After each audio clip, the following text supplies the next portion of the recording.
नमस्कार मेरे प्यारे मित्रों, आज जानेंगे बेटियां किस घर में जन्म लेती हैं। दोस्तों, आज भी हम ऐसे समाज में जी रहे हैं जो आज भी पुरुष प्रधान है। आज भी जब लड़की का जन्म होता है तो अधिकतर घरों में मायूसी छा जाती है। और मित्रों, यह और कुछ नहीं बल्कि हम मनुष्यों की अज्ञानता है।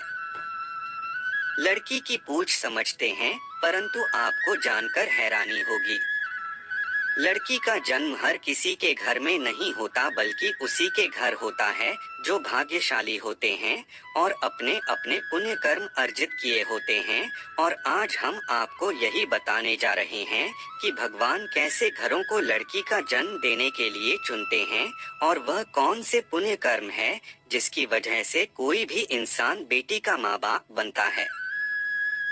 दोस्तों, एक भगवान श्री कृष्ण से अर्जुन पूछते हैं कि माधव, किन कर्मों के कारण किसी के घर पुत्री धन की प्राप्ति होती है, अर्थात कैसे घरों में बेटियों का जन्म होता है। तब श्री कृष्ण अर्जुन से कहते हैं, हे पार्थ, अगर किसी के घर बैठे भाग्य से होते हैं तो बिटिया सौभाग्य से, और जो भी स्त्री या पुरुष अपने पूर्व जन्म में पुण्य कार्य अर्जित किए होते हैं उन्हें ही एक बेटी के माता पिता होने का सौभाग्य प्राप्त होता है। बेटियों को जन्म के लिए उन्हीं घरों को चुना जाता है जो बेटियों का भार सहन कर सके, क्योंकि तीनों लोकों में स्त्री अर्थात बेटियां ही ऐसी होती है जिसका भार हर कोई सहन नहीं कर सकता। वह बेटियां ही होती हैं जो इस सृष्टि को निरंतर चलाएं, मान होने के लिए अपना सर्वस्व निछावर कर देती हैं। हे अर्जुन, पर जिस दिन इस सृष्टि में बेटियों का जन्म लेना रुक जाएगा उस दिन सृष्टि भी है और धीरे धीरे इस सृष्टि का अंत हो जाएगा। मित्रों, भगवान श्री कृष्ण के इन बातों पर गौर किया जाए तो उनका कहा बिल्कुल सही है, क्योंकि बेटियां अगर नहीं होंगी तो किसी का भी वंश आगे नहीं बढ़ सकता। दोस्तों, आपने भी कई लोगों को कहते सुना होगा कि जिस घर में बेटी का जन्म होता है वह घर स्वर्ग के समान होता है, क्योंकि बेटा तो केवल एक कुल को रोशन करता है, बेटियां तो दो कुलों को रोशन करती है। माता पिता के घर वो बेटी के रूप में अपने उत्तरदायित्व का निर्वहन करती हैं, तो ससुराल आकर एक बहू के रूप में सारे कर्तव्यों का पालन करती हैं। दोस्तों, आजकल आप सुनते ही हो, बेटियां बहू परिवार में किसी के मर जाने पर उसका वर्णन नहीं कर सकते। लेकिन यह बिल्कुल भी सही नहीं है, क्योंकि रामायण में बताया गया है कि प्रभु श्री राम के पिता राजा दशरथ की मृत्यु हो गई तो माता सीता अर्थात राजा दशरथ की बहू नहीं उनका पिंडदान किया था, जिससे उन्हें जन्म मरण के चक्र से मुक्ति मिल गई थी। इतना ही नहीं, हिंदू धर्म शास्त्रों में बताया गया है कि बेटियां भी अपने पिता के नाम का पिंडदान कर सकती हैं। वही अगर ससुराल पक्ष में कोई पुरुष नहीं है तो इस स्थिति में बहू भी पिंडदान कर सकती है। इसलिए मित्रों, वह लोग बहुत किस्मत वाले होते हैं जिनकी घर में बेटी जन्म लेती है। वही वह परवल किस्मत के होते हैं जिनके घर एक से ज्यादा बेटियां होती हैं। शायद यही कारण है कि बेटियों को लक्ष्मी कहा गया है।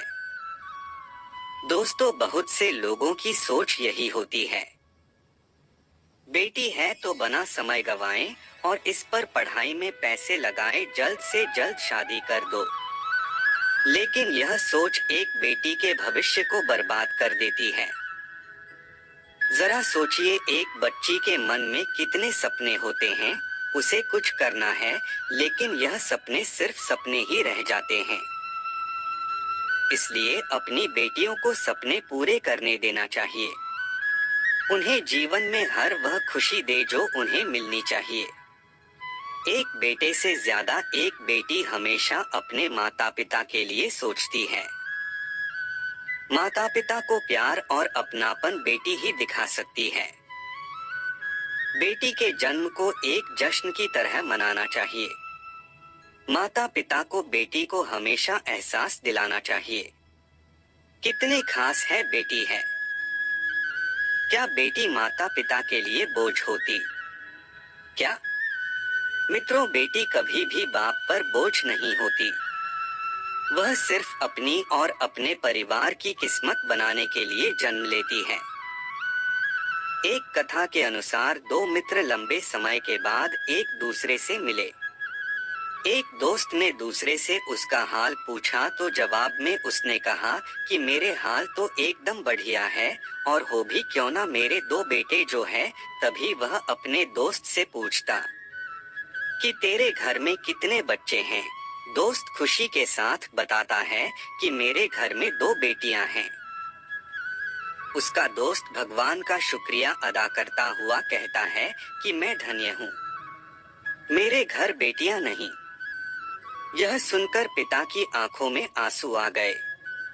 तभी उसकी बेटी पिता के मित्र से कहती है कि अंकल, भगवान हमेशा भाग्यवान को ही बेटी देते हैं, कभी गरीब को बेटी के रूप में माता लक्ष्मी नहीं देते। भगवान उसी को पुत्री का सुख देते हैं जिसके अंदर पालने की सामर्थ्यता होती है, जो गरीब होकर भी अपनी बेटी को पाल सकता है। एक बार स्वामी विवेकानंद वैष्णो देवी की सीढ़ियां चढ़ रहे थे। बगल से किसान अपनी बेटी को कंधे में बिठाए चढ़ाई चढ़ रहा था। तभी स्वामी विवेकानंद ने कहा कि बाबा, आपकी बेटी का बोझा आपको लग रहा होगा, इसको मैं उठा लेता हूँ और माता वैष्णो के दरबार तक ले चलता हूँ। सबके सामने स्वामी विवेकानंद से कहा कि बेटी कभी भी बाप के कंधे पर बोझ नहीं होती। बेटियां अगर बाप के कंधे पर हों तो वह हर बोझ को हल्का कर देती है। मित्रों, बेटियां कभी भी धन की भूखी नहीं होती, जो सिर्फ मान और सम्मान की भूखी होती है। कौन सा कर्म करने से बेटी के रूप में जन्म लेते हैं? अब सोचने वाली बात है कि कौन सी कर्म के बाद आप किसी के घर लड़की के रूप में जन्म लेते हैं और उनके घर के लिए लक्ष्मी का रूप साबित होते हैं। गरुड़ पुराण में बताया गया है कि जब आत्मा को नया जन्म मिलता है, तब आत्मा को शरीर के अनुसार व्यवहार में चलकर अपने कर्म करने होते हैं। शरीर के जरिए कर्म करके की एक आत्मा अपने जन्म के उद्देश्य को सार्थक भी बना सकती है और निरर्थक भी, यदि कोई पुरुष महिलाओं का आचरण करता है। स्वभाव में महिलाओं वाली आदतें ले आता है या वही काम करना चाहता है तो एक महिला को करना चाहिए, तो ऐसे ही पुरुषों का आत्म स्त्री का शरीर धारण करती है। वही गरुड़ पुराण में बताया गया है, यदि कोई व्यक्ति मृत्यु के अंतिम क्षण में किसी स्त्री को याद करते हुए प्राण त्यागता है तो वह अगले जन्म स्त्री के रूप में जन्म लेता है। वही अगर वह अंतिम क्षण में परमेश्वर का नाम लेता है तो वह मुक्ति के मार्ग पर अग्रसर हो जाता है। तो मित्रों, आज की इस कहानी कैसी लगी हमें कमेंट करके जरूर बताएं। धन्यवाद।